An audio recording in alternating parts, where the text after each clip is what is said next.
everyone, and welcome to another episode of Matchbook Flashback. I'm your host, Alec Ogg, and I've got this big collection of old matchbooks I bought at an estate sale. They're here in this big glass jar, and the matchbooks are all different colors and designs from all different times and places. But the thing is, when I strike each match, the flame begins to swirl hypnotically, and if you look into the flame, you can see a story unfolding in there, trapped like a memory in the matchbook. I actually have some more matchbooks to add to the collection here. My family drove to Hot Springs, Arkansas this month for the total solar eclipse, and we went to a vintage shop there called the Retrofit. And they had old matchbooks on sale, actually, 3 for $1, so I got a bunch of them, and I'm going to add them to the jar here. But let's reach deep down into the jar and grab a matchbook for today. Alright, got one. Hey, this one's from my hometown here in Memphis. It's a black matchbook with white print, advertising the real estate for a residential neighborhood in East Memphis. But it looks old. The paper on the inside's turned like sepia color. Oh, it says 1967. So that's our oldest matchbook yet. And on the inside flap here, there's like a little street map of the neighborhood it's advertising. I see the intersection of Poplar and Mendenhall, Moss and Carnes. So I guess that would be what is today the Colonial View neighborhood. And the front here is advertising walking distance to the Eastgate Shopping Center. That's a big shopping plaza that was built in 1963. Yeah, all this is right over there by like White Station High School. That's where my nephew actually goes now. But let's light one of these matches from this East Memphis matchbook and see if there's a story inside.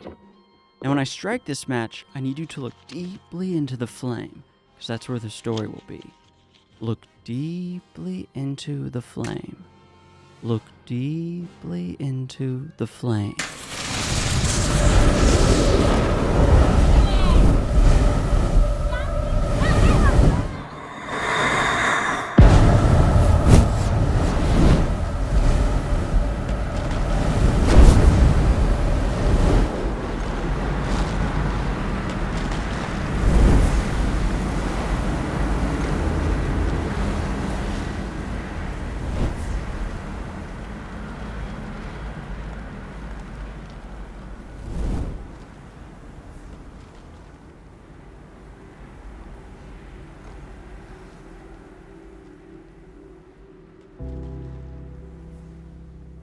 It's fascinating because nothing from either the religious tradition that I was brought up in or the science tradition I was trained in would be supportive of what my actual experiences have been. And that's always been one of the dilemmas.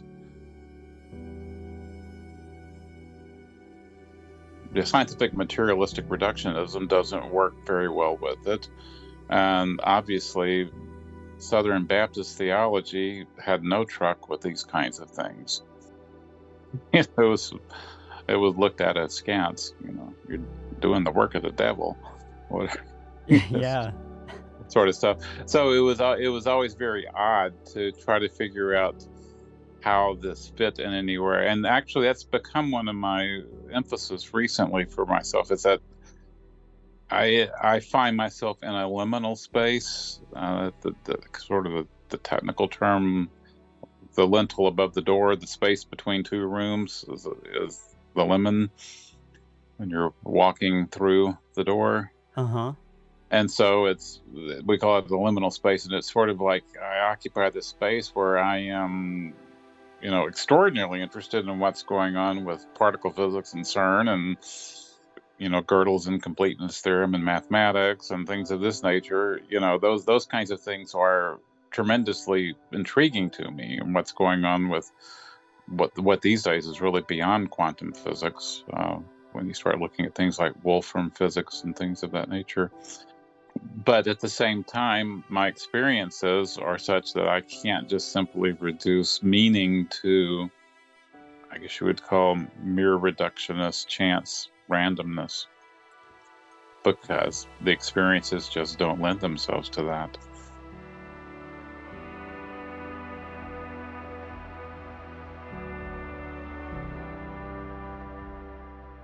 I was born and raised in Memphis, born in 1956.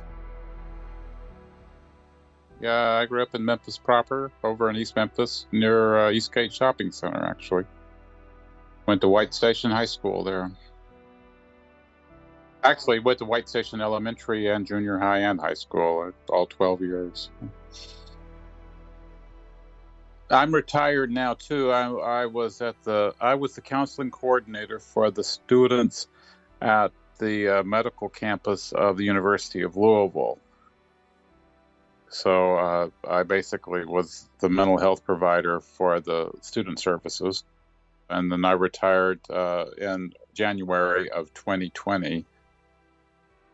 I've had somewhat of a varied background. I went to university at Rice University in Houston, Texas, then worked there for a year after graduating in the development office. Then went to Kenya for a couple of years with a service organization that was through my church denomination, taught English there. Came back and did my Master of Divinity, and then I went back to Kenya for a year. Was attempting to do some graduate work through the University of Nairobi, but political situations there were not amenable at that time for really keeping the university open well. So then I came back to the States, ended up in Louisville, Kentucky to pursue my graduate studies here at Southern Seminary. Jettisoned that after a period of time.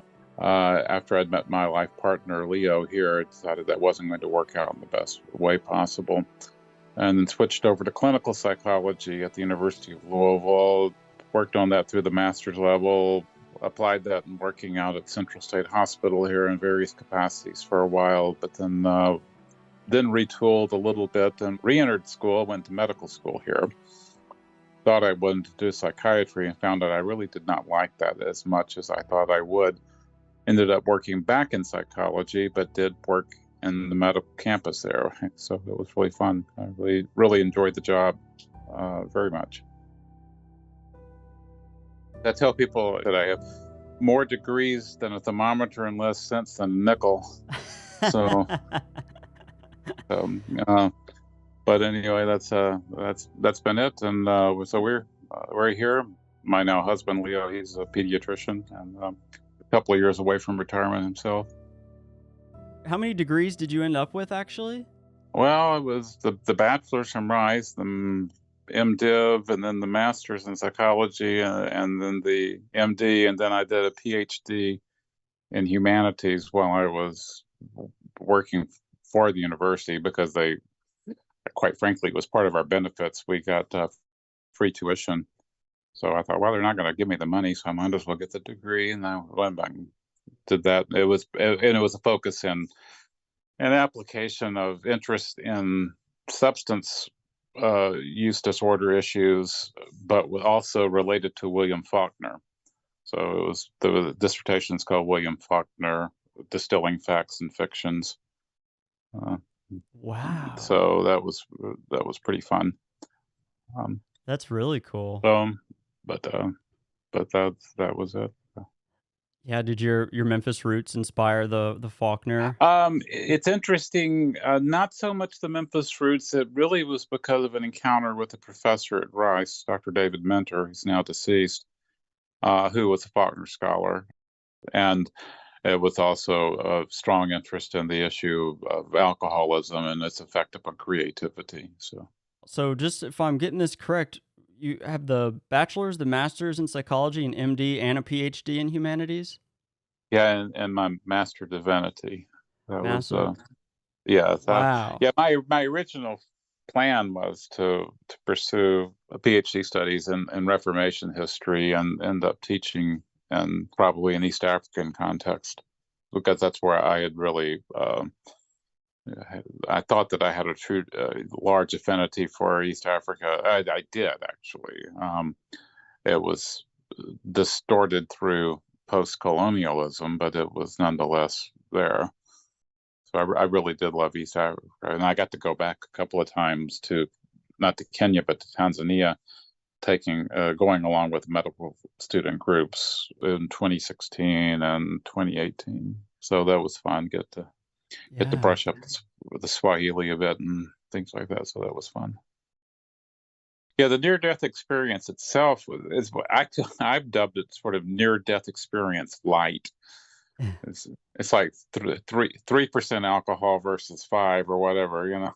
It's like, as best I can remember, I was about 11 years of age. I think it's about 11. Yeah, I know it was summertime. That I definitely know. And I was palling around with 2 buddies of mine up the street, not too far from the high school, White Station High School. It was off of Moss Road up there. I grew up on Carnes, but between Park and Poplar, there near Mount Moriah, Mendenhall, Mount Moriah. And anyway, we were bumming around and playing in the garage apartment of Jimmy's, his residence there. His brother actually stayed in the apartment, but his brother was at work that day, and so we were kind of invading his space a bit, goofing around. Like I had a pool table in there, and typical guy stuff. And it was not a very fancy apartment. I'll say that, and that the reason why that's important is when you get to the, it was just this basic concrete floor in the apartment. I don't know how it got started, but we started playing the game of see how long you can hold your breath. And so we were taking turns doing that. I may have been the second or third. I know it wasn't first. And it came my turn, and I started holding my breath, and there was no choking involved. No one choked each other with the hands. No one was squeezing on the chest. There were no belts, no ropes. It was just hold your breath. And so I held my breath really hard. Of course, I didn't know what the physiological movement of that was at the time, but I found out later that when I was in med school, I was closing off the oral nasal passageway with what's called a Valsalva movement. And that just, of course, shuts down air intake, and it also changes some of the blood pressure within the body. And so I started doing that and was, really competitive at it. And I was like, I'm going to, do this. I'm going to be the longest on this. And the next thing I knew, I was in a space that wasn't there. I mean, I was just suddenly in a dark room, but the dark room had a glow of illumination through it, if that makes any sense. I describe it as like being in a classic movie theater where the projector is throwing light on the front screen, and there is the glow coming off of the screen into the room. It's a dark room, but at the same time, it's not pitch black, I guess you would say. It's just, but it's all, and it wasn't scary, and it wasn't creepy. It was, in fact, comfortable, And so I'm in this space, but then I realized, oddly enough, that I am, if you can imagine, just a classic screen, like a YouTube screen, I am in the lower left-hand corner, not seeing myself, but kind of seeing the side of my nose, if you will. The way that you can sort of see the side of your nose if you look, but I'm also looking towards me in the middle of the screen. So I am divided. I'm duplicated, put it that way. Not divided, but I'm duplicated. And so here I am watching myself. And the self that's in the middle of the screen is suddenly looking up at this glowing area that would be like a movie screen. And then suddenly there is a swirl, a circular swirl of black and white television pictures, black and white television screens, old school screens. Not the whole set, just sort of the rounded edge tube screens, the CRT tubes. And they are just circulating, they're just rotating in a circle. But there's really no end to them. There's like There's one, and there's another, and there's another, and there's another. And it's not a true gray tone. It's more of a sepia tone. Were they swirling around you or in front of you? They were in front. They were as if you know, I will put some numbers to it, although I'm making them up. But it's as if I'm seated there, and 15 feet in front of me is a Ferris wheel of screens, but it's not rigid in the sense of a Ferris wheel is going to have. It's a little bit more foggy between each screen. They are blend, you know, one screen blends to the next screen and blends to the next, but each screen is distinct, but it is Ferris wheeling. Okay. So it's So kind of spinning clockwise yes, facing it you? was spinning. It was in fact spinning what we would consider clockwise here. Okay, okay. I'm glad I clarified that. I was picturing it wrong. Yeah. So it was like, and so Ferris wheeling would probably be the best, but you're not seeing any armature that's propelling, you know, holding up the screens. It's just they are moving in a circle. And each one of these is a view of what's obviously my life, some scene from my life. And the fascinating thing about it was that, and I do remember thinking, even in that experience, of this is really cool. What's going on? You know, and also being overwhelmed with the whole notion of nothing's getting confused. All of this is happening and nothing is tangled, for lack of a better word.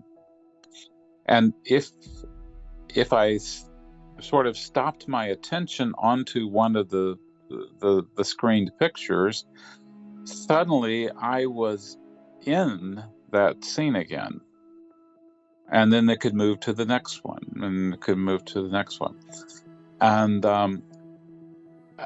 and the overwhelming experience of all of that, the summary feeling was, this is really fascinating, and I don't understand how all this can be happening at once and nothing's getting confused. To keep the sequence within linear time as we tend to experience it here, this went on for a bit, and then the next thing I knew, I was opening my physical eyes. And I'm flat on my back on that concrete floor in the garage apartment, staring up, and my friends are bending over, you know, calling my name, and they're pretty concerned about me. You know, they're wondering what's going, you know, like, when, and then I'm not concerned. Even as I wake up, I am just not concerned at all. You know, and obviously, what had happened was I had fainted with the holding of the breath. But then when I fell back, I probably whopped my head pretty hard there on that floor. It was pretty much like a tree falling backwards, I guess you would call it. You know, there was. I don't think anyone caught me. Well, I know they didn't catch me. I just went back. You know, but it really didn't injure. I mean, I don't remember ever having a throbbing in the back of the head or a big knot coming up or anything like that. But it was, but obviously I had, you know, walloped the back of my head pretty strongly in this little experience. But then when I'm waking up, it's just not causing much of a problem. And as I rise to my feet, I do remember from that experience of trying to explain to Jimmy and the other buddy what had happened in my seeing things during this experience of seeing these screens, seeing this, you know, this place.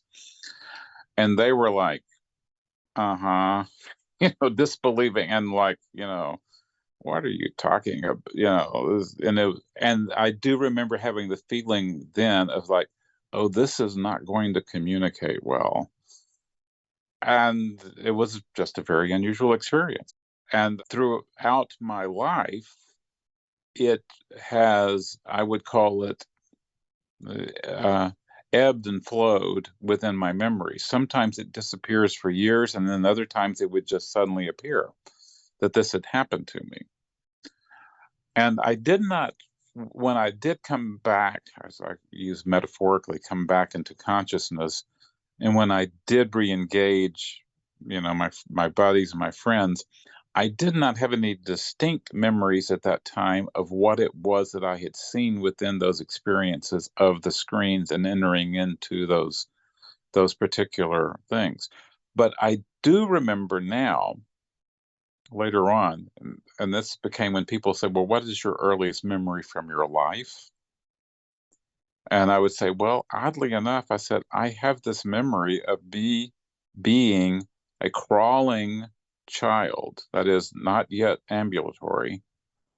And I know exactly where I am as I am seeing myself. And that's what's odd. It's not like I am being the infant and looking out of my own eyes at the world around me. I am seeing myself in this space on the dining room floor. And it was at that point, it was still hardwood. It was before my parents had carpeted it. Remember exactly the texture of the wood, the color of the wood. And then my brother was standing right next to me and pointing at me and obviously upset about my behavior. I don't know exactly what the deal was, and trying to communicate that to someone who was in the kitchen area that we're not observing. Well, we are observing through the door, but it was not observable from my memory of the scene. So it's this really odd thing that's like I am watching a memory of myself, but it is not from the perspective of coming out of the eyes of myself watching everything. So in the sense, it's like somehow or another, I've gained panoramic vision of a memory, which is very odd. And I do remember that I could tell even then, as I'm watching, that infant knew that the brother, my brother Kenny, was upset about something, that his emotions were he was mad about something, and that he was using these really weird sounds to communicate his upset. And I knew that he was upset, and I knew what he was upset about.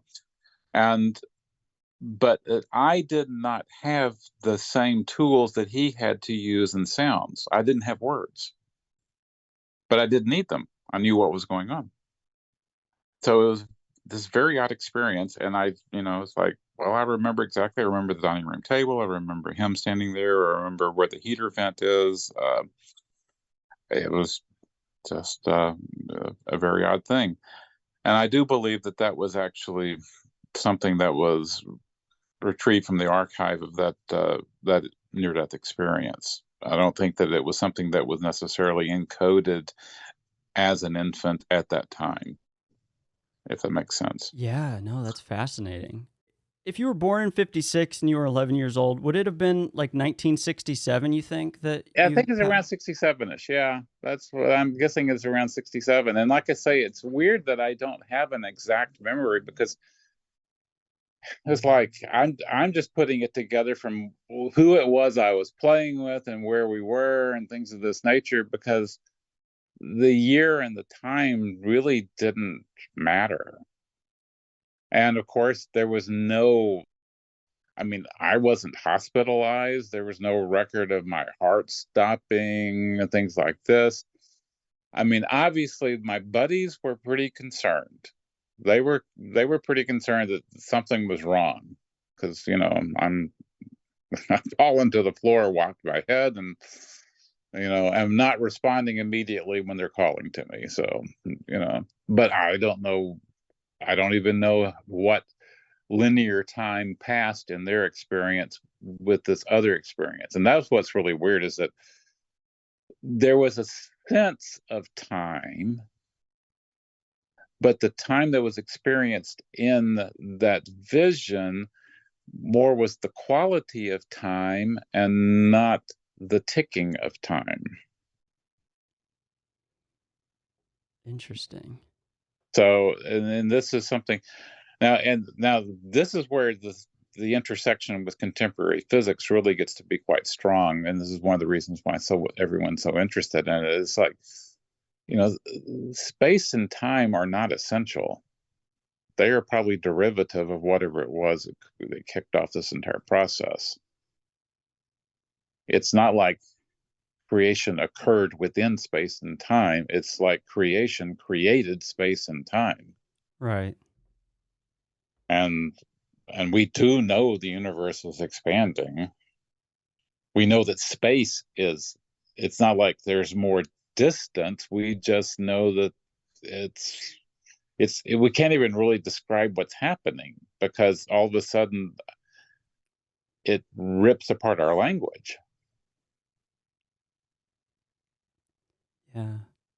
So it's very, very weird. So anyway, that tees me up well for my next question for clarification, which was when you described you were in that dark room and you said you could see the side of your nose, like you had a perspective from your own face, right? Right. Mm-hmm. And then you could also see yourself, you said, down in the corner, so to speak. No, I was down in the corner watching myself in the middle. So if you could imagine just a classic rectangular laptop screen, whatever, I am watching from the lower left-hand corner, where I'm seeing slightly out of my eye, or I'm seeing out of my eyes, looking towards the middle of the screen. And in the middle of the screen is me, and I'm seeing the left side of my face absolutely clearly. And the left side of my face, it's a profile, basically, almost 3/4 profile, but really it's really profile. But it's never completely directly. It's never what they call en face, directly looking at. But that part of me is looking at further into the screen, looking at what is the movie theater kind of screen. Although this thing is not projected onto the movie screen, this is really television sets or television screens circulating. So it is kind of complicated, but it is me in the left-hand corner looking towards a me in the center. And the me in the left-hand corner is more broadly conscious than the me in the center. The me in the center is like more of the 11-year-old. Mm. The me in the lower left-hand corner is kind of superintending. Do you recall what you in the corner was wearing? No, because all I'm aware of is me watching. When I say that, I can kind of like imagine seeing the right nostril of my nose. That is the way that it bulges out. If you think about the way that sometimes if you're looking at something, you can kind of see that part of it. Yeah. I couldn't see anything, and that may be almost imaginary in the sense of it's really I am conscious of me being conscious when watching, but what I am watching is embodied, and it is the profile of my face, and I can see the left shoulder. It was like, I don't know, it was the shirt, the t-shirt that I was wearing, or whatever. Nothing, I would say, distinguishing about the clothing or anything like that. And but I could, go ahead. I could say, but I definitely, I'm seeing me, and I'm recognizing that is me watching me. And that doesn't feel weird. It's kind of like, okay, yeah, me watching me. So it was fairly, like I said, it was a fairly mild thing, and it didn't really show up with anything of importance in the course. It didn't really direct my life. Those kinds of things never really made me, feel particularly weird or odd. And of course, it was, and then I never really knew exactly how to reconcile them when they did show up with, sp3d2 orbitals in chemistry. I mean, it was like he just didn't, you know, it just, you know, it was like, I don't know. It was like, this is what had happened. But I obviously also was always strongly attracted to some aspect of religious life, but also uh, it was a religious life that really was very dogmatic, and therefore it was not going to really be embracing of those kinds of I guess you would call them esoteric paranormal experiences or whatever. And yet there was always this notion that there was something that I'm grasping for.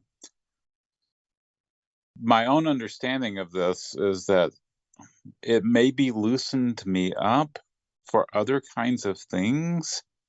And I have had other experiences throughout life, which some people would consider to be distance viewing and or out of body experience, not by volition. It's not like something I've trained myself to do, or can turn on and off. It just sort of happened here and there.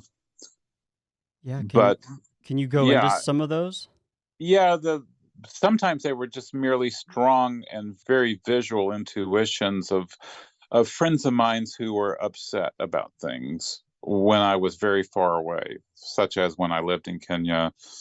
And a friend of mine, I had this visionary type. It was during a sleep state, but it was stronger than that. A visionary experience of this friend, her trying to phone me, and so I wrote a letter. I said, I've had this really weird thing. What's going on? And she explained to me some of the challenges that she was having exactly at that time, and so that kind of made sense. And so that was, I would say, significant, but I wouldn't call it really tremendously specific. But then, I guess it was 1982, when I was in North Carolina and I was in seminary. It was in September. I was in a sleep state, and I had this really extraordinarily clear and vivid experience of suddenly seeing through a plate glass window of a hallway of a hospital, from being in the hallway, looking through the plate glass window into the neonatal nursery, and seeing a nurse in nurse's white uniform, which was, even at that time, kind of unusual. Nursing staff had generally tended to start moving towards wearing scrubs all the time rather than the starch nurses' whites. But this nurse was in nurses' whites, and she was not particularly tall, maybe like 5'4". She even had the little starched white cap that we may have seen sometimes in older shows and things like that, with the little pin on it. And she was holding this infant wrapped in a white hospital blanket, holding it up to be viewed. And this infant, I mean newborn, literally just newborn, had this incredible shock of black hair. I mean, it was like, I'm going, how do kids have hair like this? I mean, it's like, I was just shocked. It was like, this is just unbelievable. It looked like Mo from the Three Stooges. I mean, it's just unbelievable shock of hair. And the thing about this experience was there was no sound. I could get no sound out of this, of what I'm seeing. And this was bothering me. It was like it was almost like if you've lost audio while you're trying to watch a video on the computer or whatever, and you're trying to figure out what's going on with your audio settings. It's like, what's going on? I'm not getting any sound. And the other thing that was disturbing was looking at the infant, and there's this big red blotch on her cheek, right on the cheekbone. We call it the zygomatic process there, right beneath the eye. And this red blotch was bothering me, and I'm trying to get sound so I can communicate and ask someone, is she all right? Is there some problem? Is there some problem? So anyway, this happens, and then it stops. And I wake up from it and think, oh, that's really weird. And I looked at the clock, and it was like 1:05 in the morning. That was a Monday morning by that time. And then I went back to sleep. When I woke up after dawn the next morning, I find out that my sister-in-law, my and brother had just had their first child. I knew that she was expecting, but she had just had her child that night before. And so I went over, and they were in Knoxville, and I was in North Carolina. I drove over the next weekend. It was like 4 or 5 days later to see them all, and I see the infant, and I said, "This is the infant I saw. This is my niece. This is the one I saw in the dream." Except that she did not have a red blotch on her cheek. And then I saw a photograph. It was a printed photo that they used to do. They would take crib photos in the hospital, in the neonatal, in the nursery area. And even in the photo, it was this is her. This is the one I saw. Except here again, she didn't have a red blotch. And so then I asked. And I hadn't prepped them with any of the experience. I hadn't said anything about it. I just said, "Did she have a red blotch when she was born on her cheek?" And they said, "Yes, that was the forceps mark, but it disappeared after about 2 hours." So, Wow. and of course, I knew nothing about obstetrics at that time, nothing about forceps. None of this stuff. And I thought, oh, this makes sense. And that was the reason why I mentioned that became very specific as a confirmatory experience of like, oh, I really did have an experience of extracting information which was verifiable, which was verified without me prompting. And so it was like, okay, I don't know exactly what this means, what I do with it. And then the more I pieced it together, or what I realized was that was when my brother was first seeing her. Because these were, it was not very common for the fathers to be in the delivery room in the way that it is common these days. So very, very often these days, you will actually have the other parent being, present in the delivery room. But that wasn't the case back then, not in '82, So, and so I think, oh, I get it now. I was seeing her through his eyes. And so it's like, well, what do I do with this? Well, I've always, we do have a particular bond, I think, with her, and that's nice. But I didn't know what to do with it. Some years later, after I'd come back from Kenya the second time, when I'd moved to Louisville, I had another rather vivid experience of a dream in which I saw it was obviously that this was set in East Africa, and I assumed at the time, well, it must be Kenya because that's my only experience. But I also knew something was going on with this particular thing that I'm seeing, that there's German associated with it. And I thought, well, this is odd because Kenya was a British colony. Tanganyika, which at that time was known as German East Africa earlier, of course, was German. But I had not been in Tanzania or Tanganyika ever before. The borders were closed when I used to live in Kenya because of political issues. So I was a little confused. Well, why am I mixing British and German?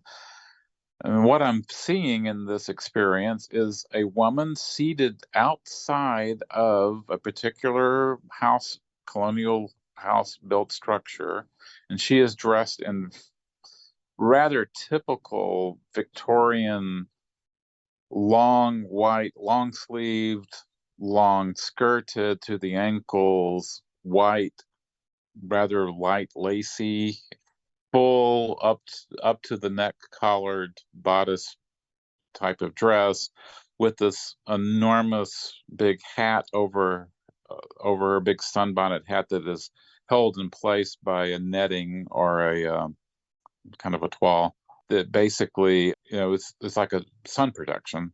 That's really what it was. And she's holding one infant in her hand, who I thought, well, this must be a girl because of the long skirting that's on it. And then there is another child who is probably 4 or 5 years of age, dressed in kind of what I would call the classic little sailor suit type of things you see some of the older pictures in, Yeah. and got the big broad lapels with the big stripes on the lapel, and he's bending over her knee, and the woman has this book open in her lap, and this boy who's bending over her knee suddenly says, out of the blue, "Mother, are we dealing with a dead person?"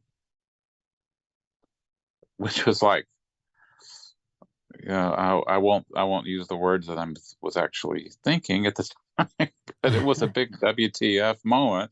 It's like, what, you know, I like, are we dealing with a dead person? And then you look into the book, and when you look into the book, it's, and of course, remember, this is 1985, 86, years before Harry Potter. It was like what was done in the Harry Potter movies when you would look at the newspapers or the books where they have the photos, where suddenly they become animated. Yeah. They become video themselves. And so suddenly, looking into the book, I see this scene in which there are two small boys, one who is European, obviously white European, and maybe 4, 5, 6 years old at the most, running with his friend who is obviously one of the African kids. They're great friends. They're running along this pathway through what is a classic East African forest area, big tall trees, hard beaten path. They're just running and laughing, having fun, and they run into this really tall African man who's dressed in this very dark overcoat, and he's very stately.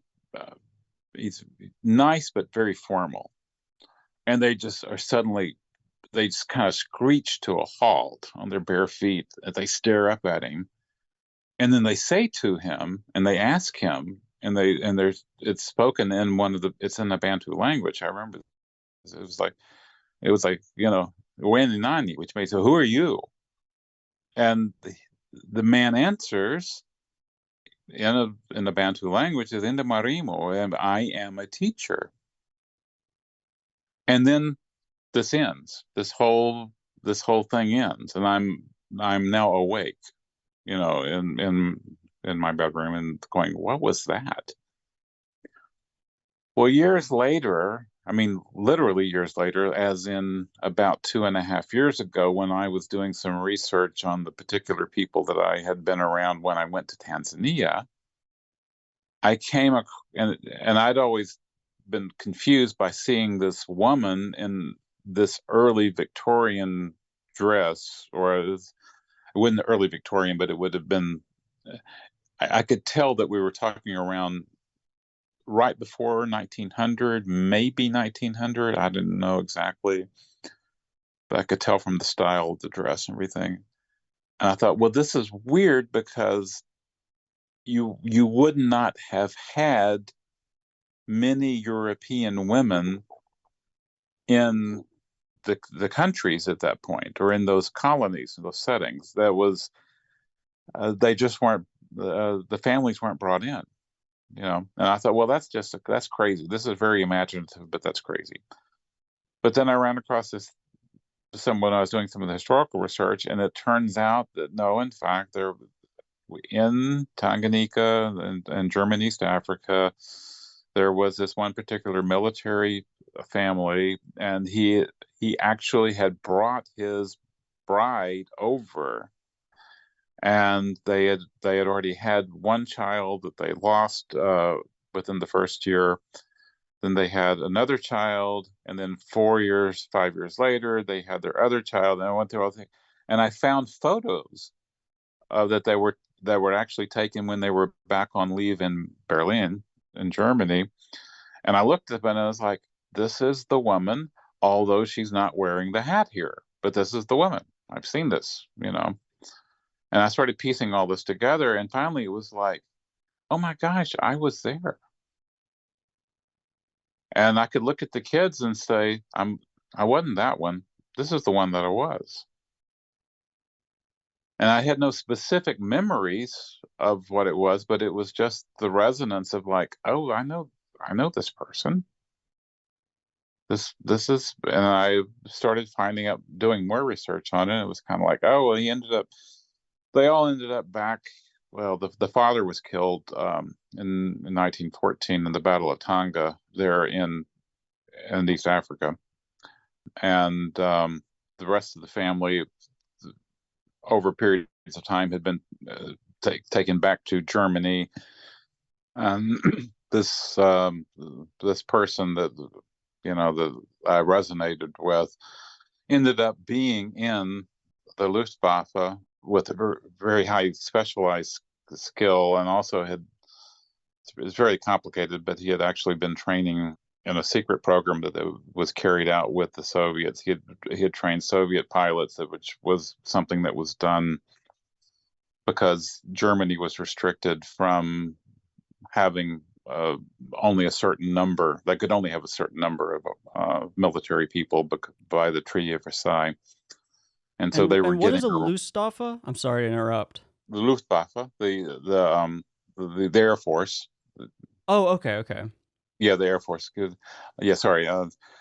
But anyway, he became an officer, and as best I can tell, was killed. Well, I know it was killed. It was October 22nd of 1944 in what was Northeast Prussia, probably the Battle of Memel, as best I can figure it out. And that's now in what's Lithuania. At that point, the Germans had controlled it back and forth. But all of that made a lot more sense to me, because it was like, oh, this makes sense. I told people even way back when I was in college. I had taken several languages. I was working with languages quite a bit, and I was somewhat adept at languages. But when it came to German, I told people, I said, this is not like learning a language. This is like remembering it. Wow. It's like this just feels different from any other of the other ones. And I'd always been attracted to Russian and to German, and then so it was just this weird thing. So all I can say is that was those things sort of started opening up. Now the point being, and it kind of comes to almost, I won't say a pinnacle, but it is a definite teaching point pinnacle for me, which was about a year and a half ago in October. It was October a year ago. So not October 2023, but October 2022. I did have this incredible sleep experience once again, in which it is more than dream. And because I know when I'm in a dream state, it is when suddenly, and one of the ways that I distinguish this is that in dream states, when a non sequitur appears, I usually don't pay any attention to it. I mean, narratively, story wise, you can have crazy things happen, and they just they don't raise any eyebrows in the dream. It's just like you just gloss over it and go on. But in this experience, I'm in this white, cloudy, bright room area, and there is this woman performer who is costumed in the best of what you would think of Broadway and or opera costuming, who is singing and performing. And it's all original. This is all new music. This is not like I'm hearing either Rodgers and Hammerstein or Wagner or anything like this. I'm hearing something which she's just doing. She's just basically, it's composing. She's singing music that is new to this experience. It's not like she's singing from the repertoire. She's just singing this stuff that's spectacular. It's really, and it's very funny. It's very witty, and it's witty without being demeaning. towards people. And I don't know how to describe that, because that was a very important part of the experience. It was like the humor was true, it was real, but it wasn't cutting. It wasn't denigrating, which was very interesting. It was, so it was spicy, but not destructive. And so this is going on, and she also has this voice, which is like this combination, which I'm going to name names, which may be meaningless to most people, but I mean, it's everything from Jesse Norman to Angela Lansbury to Audra McDonald. I mean, we're talking, the top vocalists, Yeah. the top sopranos and mezzo sopranos, and just, incredible stuff coming. And so this is all great and it's fun. And then it ends, but what's amazing as after it ends, and she's beaming, and and this is not just like, I mean, this is like true diva. This is like you are being entertained by the goddess. And then suddenly, out of her, although without diminishing her in any form or fashion, all of these other characters who are still costumed unfold. They unfold out of her, which is an amazing thing to see. And all of a sudden your understanding is like, oh, this is focused in this one person's voice, but this is all community. This is all, is this an amazing cast. This is not just the soloist. And so they're all folding out their costume, and then suddenly they are uncostumed and in regular dress and appearance, and they are all of our friends. And suddenly it's like Claude and Rusty, and it's Kel and Harold, it's Jay and Tom. Suddenly it's my husband is there, my Leo, and they are all looking at me and beaming, smiling, saying, and then not saying, it's thought is just transmitted. And it's like, we did this for you, and you were doing this with us, and you were doing this for us. And it was like this whole notion, this whole communication of, this is what we do for each other. We intrigue and entertain each other. We love each other, but it's love each other through these spectacular forms of creativity. And it was just the most incredible experience. And truly, it was like tears of absolute joy coming out of this whole thing. It was just an amazing experience waking up from it. So it's beautiful. It was beautiful. And the whole point of it was, and the whole point of all of this, and this is what I want to emphasize, is that much of this has come out of the fact that I had taken up a very strong practice in meditation. In the course of doing the meditation, it's related to a particular form of recovery that I'm involved in, which we don't talk about a lot explicitly because it's named anonymous. So we try to keep it that way. But all of this was saying that the bells and whistles of all the spectacular experiences, those are nice, fine. But what they really mean is love. And that's the whole point.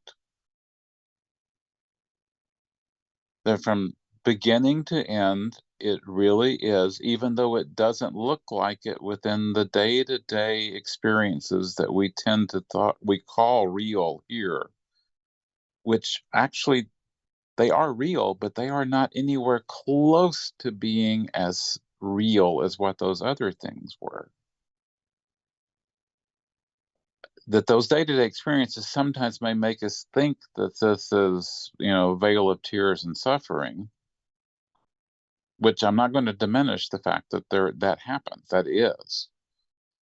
But behind it all, supporting it all, at the end of it all, we are incredibly powerful beings in our love. And they're more powerful than we know most of the time. And then when we do experience it, it's an amazing experience that reminds us that that's what our true nature is. And that's what I have pieced together over from age 11 to age 67. And the harder part to hear for people is everyone is grounded in that source of love. Now, I can't explain how other things which seem to contradict that occur to us in our lives, and then in the actions that either myself have done and what other people do and things of that nature, and how all of that gets to be balanced and corrected. I don't understand all of the details of that. But what I know is that no one is expendable because we are all of one. Mm. And that's really for me the summation of all the experiences. We are incredibly powerful beings in love from source, and it is not a power of control and wielding, it's a power of giving and being. But that really has it, and it's like it goes all the way back to the childhood thing. Is kind of like, yeah, because it was that whole notion of, yeah, this isn't creepy, this isn't weird, and there was no judgment. There was experience of what other people were feeling, and there was experience of what I was feeling, but there was no judgment coming in saying you are bad and must be corrected. It was like, you have now seen this, what do you want to do with it? Which is a very different thing. There's a difference between discernment and judgment. So that's pretty much it. Yeah. I can't, there are a few other little weird things that show up here and there and things like that. And when you get very, very strong intuitions, like someone walks in, you kind of know what's going on with them immediately. And it's not just cold readings, and it's not even just reading body language. It's kind of like, okay, yeah, that's happening. But it doesn't take away from the fact that this experience in the physical, as we call it, this physical world, is still important, still very real. This is where we get to do things that can't be done elsewhere. Do you mind if I ask you a couple of questions, Quinn? Sure, go ahead. I'll see if I can have answers. I've just Okay. been jotting down little notes when things pop into my head. I guess first I wanted to just note that I loved the way you described the humor that woman had. Yes, that may have been between that being something that I was fascinated and so pleased about, and then the friends all saying, we did this for you and you did this for us. The mutuality of the presentation, those were the two main points of that whole experience. Yeah. But that wittiness that did not denigrate was very important. What kind of meditation do you do, if you don't mind me asking? Basically, it is just pretty much trying to sit and to be and to not think and to not do. And to not think is a very hard task for me. Because my culture was one of everything about reputation and achievement was based upon your ability to outthink others. Mm. It was a highly competitive academic environment, and and learning to let that go is pretty difficult. Just to be, I would say that one of my strongest techniques these days is as I'm experiencing something in this world, if I can grab hold of that and then ask myself, why am I reacting this way? Not is, why is the world being this way, but why am I filtering it this way? Why am I having this particular response? And that tends to bring about the most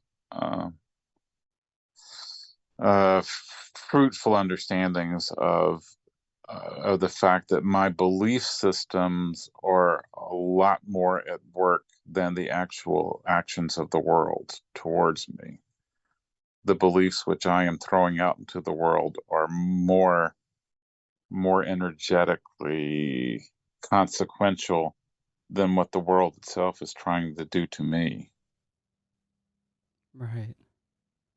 So, maybe that helps. The other thing which is helpful, and this does, and I will say it relates to my recovery program, and is we spend a lot of time in helping other people within that type of recovery work, and it has some very specific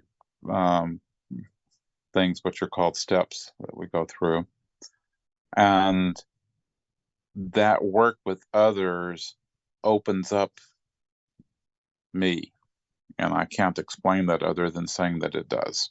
It just opens up me. For a brief moment, I'm not paying attention to my ego. I'm listening to somebody else. Right. And so my ego has to get set aside for a moment. When you were having your near death experience, when you were at least seeing the screens, you mentioned that nothing seemed to be tangled, and I like that phrase. And when I meditate, I do transcendental meditation, the TM, but Right. Mm-hmm. the more I've done it over the years, the more I feel like if it is doing something, it almost feels like it's making that whatever is separating us from that other side, it's almost like it's making it thinner. And Yes. the more you rub up against it, you kind of come out less tangled. It's like you have access to something that knows more about you and what you're trying to do. And when you rub up against that every day, you start to realize how far off track you got in some ways. Does that make sense at all? Yes. I like the notion that it does. We would use the metaphor at times, it thins the veil. Yeah. The veiling is not an evil, and it's not just sheerly illusory. It is a tool. It's a tool which, because we wouldn't have the ability to experience certain things if we already knew the answers. It's pretty pointless to take the course. It doesn't do me any good to have a cheat sheet. I might get a better grade, but it doesn't do me any good in the sense of really changing who I am and what I do. So the veil has to be there for us to not have the cheat sheet, essentially.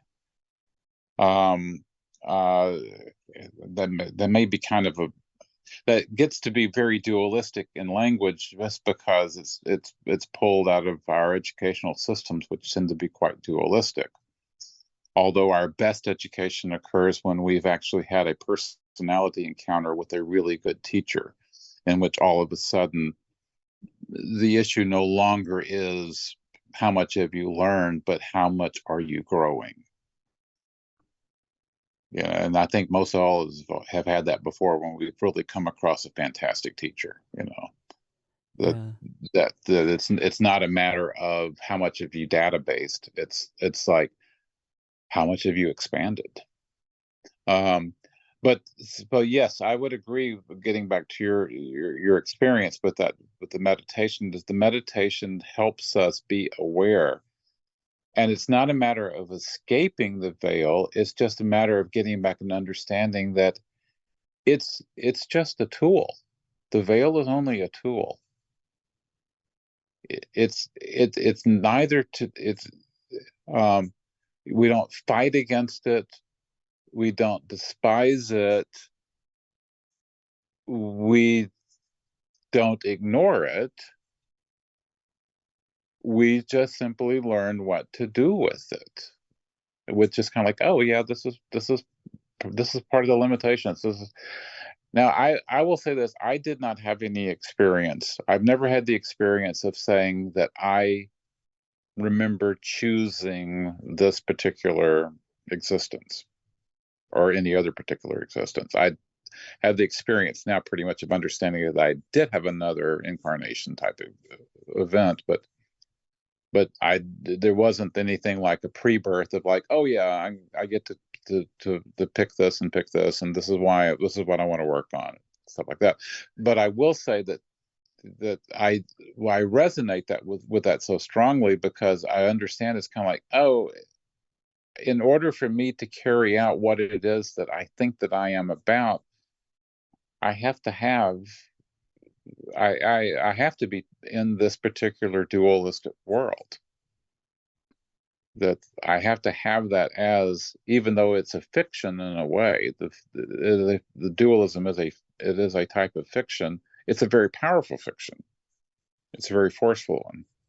It's just like once I understand that I am benefiting from the participation in it, I don't anymore longer have to fight it. I get to understand that yes, I'm benefiting from it, but it also is not in itself ultimate. It is working towards a greater end, an expansion of me,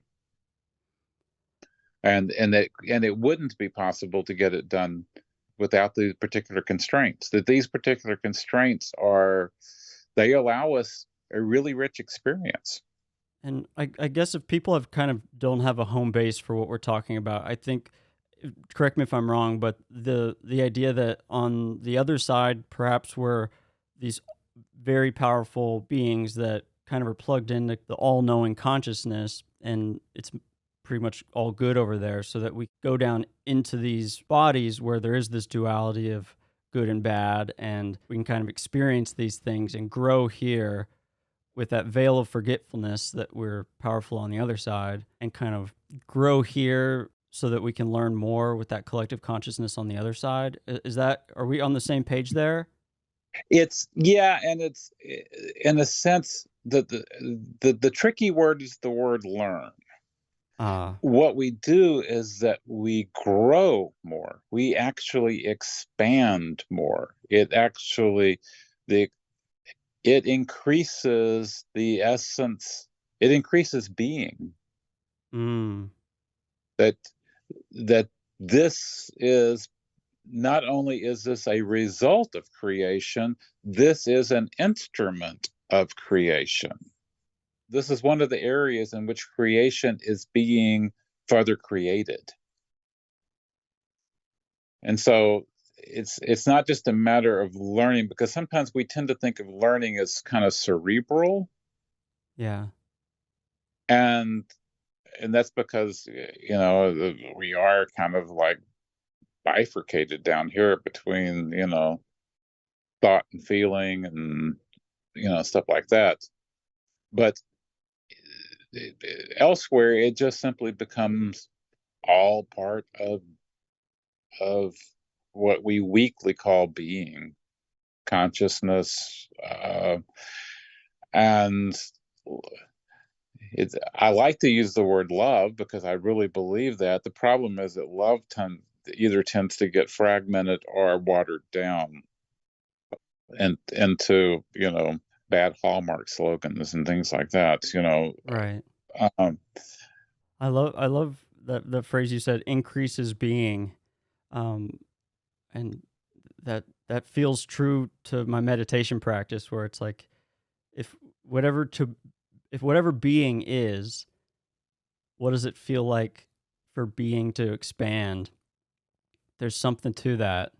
When you had that, um, I don't want to call it a dream, but when you had that vision of the family in Africa and they're looking at the book, Yes. when the child said, "Are we dealing with a dead person?" Am I quoting that right? Yes. Mother, are we dealing with a dead person? I will never forget that sentence, that question. Yeah. Did you get the impression that that child was sensing you watching? I got the feeling that the child was sensing me watching, was sensing the the child that she was holding, and was sensing the absent father. And it was the absent father that was probably foremost in his mind. Okay. Okay. But there was all of that was involved. There was this, and yeah, there was, but there was this notion of a the child who's asking this is asking it in the most matter of fact manner. And I have actually since read what I think is his memoir. He wrote it. It's very difficult to find. It was self-published. It's only in German. It was published out of South Africa. That's where he ended up with massive fun prints. But I've since read the older one's memoir, and he basically outlived all of the Sibs. That's so interesting that you were able to find a memoir of a possible past life. Well, it was a memoir of the brother of the Okay. past. Okay. Memoir massive, yeah. Hasso, I get very little information. I've gotten it mostly from reading through his brother's memoir. That's really it. And then there were some records, death records, marriage records that were extracted through Ancestry.com. But I mean, the Germans to this day, if for nothing else, are assiduous. When they can get a hold of a record, they're going to keep it. You know, you know, Ordnung ist alles. I mean, that's just every order is everything. But the problem is that East Prussia was taken over by the Soviets in that onslaught. That's and there was mass destruction and loss of records all across that particular area. So there are lots of things they're just never going to know. In that same vision of the child, when they looked into the kind of animated book picture, right, and they ran and they saw that man who said he was a teacher, do you have any impression of what the significance of that teacher was? He's my spirit guide. And I don't know how to say that other way, but I've identified that for myself, and that's only an emotional identification. It's not a documentation in any sense of the word. But he was spirit guide at that point in that existence. And I do think that the European kid that was running with his African Bantu friend, I think that the European kid was my prior manifestation, incarnation, whatever you're going to call it, or other. I say prior because that's only analyzed according to linear time. Better conceptions these days is that probably everything's all happening at once anyway. It only gets sorted out by linear convenience. But nonetheless, the teacher's just with us. The teacher's with me. Teacher may be part of me as higher soul. Teacher. I mean, well, we're all part of each other anyway, so it doesn't really matter. But that teacher manifestation just continually comes through. My last question here has to deal with your background in studying the sciences and studying divinity. And if you were to kind of try to shake hands with both of those parties as they're somewhat divided, what would you say to kind of maybe the skeptical people on both of those sides of the scientific materialism and the dogmatic religiosity?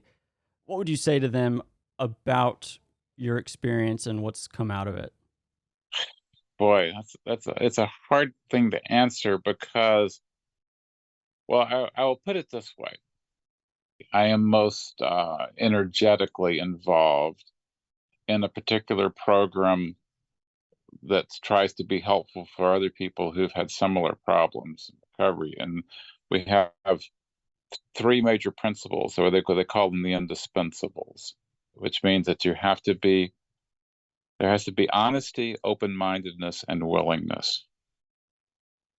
Now that's a hard balance because there's times when you're open-minded and you entertain an idea, but you also come up with the notion of, yes, I've entertained that, but I discern that that's not really for me. And in order for me to be honest, I'm going to have to say that I cannot, now endorse that entirely. But the honesty helps, and the willingness is that at other times it's like, that one's a far stretch for me, but I need to be willing to stretch myself to see where it will fit or where it doesn't. So all three things work together, but they also control each other. Does that make sense? Yeah, I follow you. Honesty, open-mindedness, willingness. And I would say that that is a basic principle for anybody coming from any perspective. And one of the things that I'm convinced of, it's like, it's not a matter of evangelizing anybody from one perspective to another. It's not going to be effective, for one thing. Secondly, it's not going to really be useful. Everyone has their path. They have their path. And so there is something important to be learned. I will say that I did cheat and looked around, because before I agreed to be interviewed, it was kind of like, I need to know a little bit about what's going on. It's kind of like one of the things I came across was like, oh, his sister did some really interesting research on acetylcholine receptors. Yeah, yeah. She's a neuroscientist. Yes, it's like, oh, okay, yeah, there is a tremendous amount to be learned from ACH receptors. And if in fact your vision of the world is one for right now, which means I need to know about what's going on with ACH receptors, then don't get hung up on, mudras. It doesn't, it's kind of like that might be getting in your way. Yeah. And so it really has to do with the attitude of it really is follow your bliss. And if your bliss is in ACH receptors, then follow them. Yeah. And if your bliss is in Tibetan monk bilocation experiences, then follow them. Now, I know that doesn't answer the questions about what do you do when some people say, well, we're going to not have our child treated with chemotherapy or gene therapy or whatever for ALL, or things like Right. that. And then you end up with these problems that happen with some kid dies because treatment was withheld because of good intentions but not very effective parenting. I can't solve those problems. I really can't solve those problems. I don't know what to do with those. And I have to admit that there are times in which the stridency of either the hyper dogmatic religious voices or the stridency of the hyper dogmatic scientific reductionist voices, where it becomes ridiculing, also gets to be irritating. And then that's when I have to ask myself, why am I responding to this with irritation? That takes me right back to the whole point of like, what do I do about me? What do I do about me? I had two very profound, I would call them download experiences, which were WTF moments for me, because it was like I thought I was beyond that. And when out of the blue, literally out of the blue, from the left side, suddenly into my head appeared this statement thought, which was, you know that part about love your enemies? I meant that. And it was like, whoa, where did this come from? You know, and it was like, that was it. So I had to really go down that, I won't call it a rabbit hole. It was an escape hatch. It was like, oh, this is the only way out. Loving the enemy has nothing to do with changing them. It's all about changing me.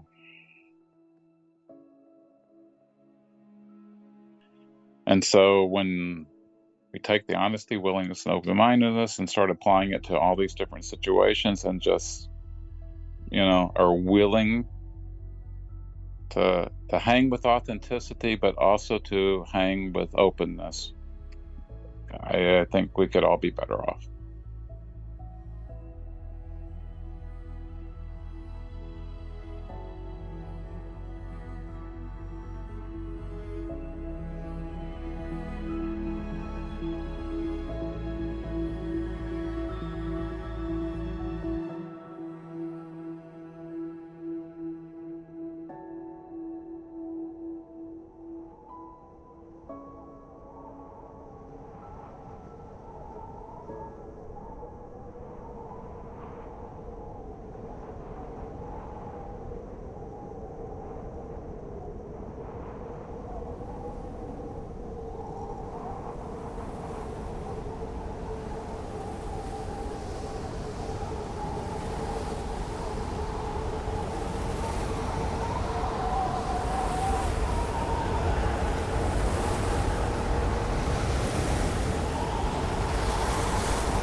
Well, as you can see, the match has gone out.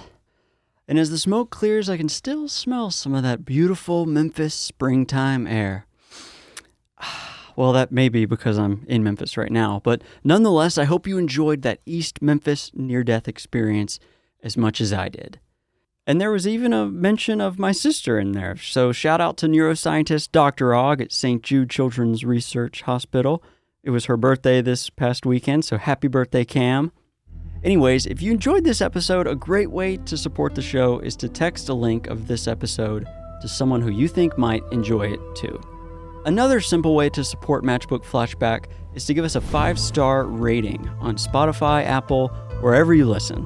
It just takes one click and it really helps this young show grow.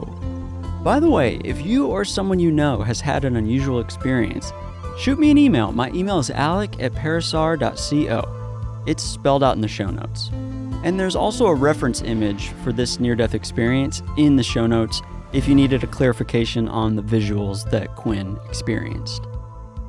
But that's it for me. I can't thank you enough for being here, and I hope you come back next week because I have another match to light.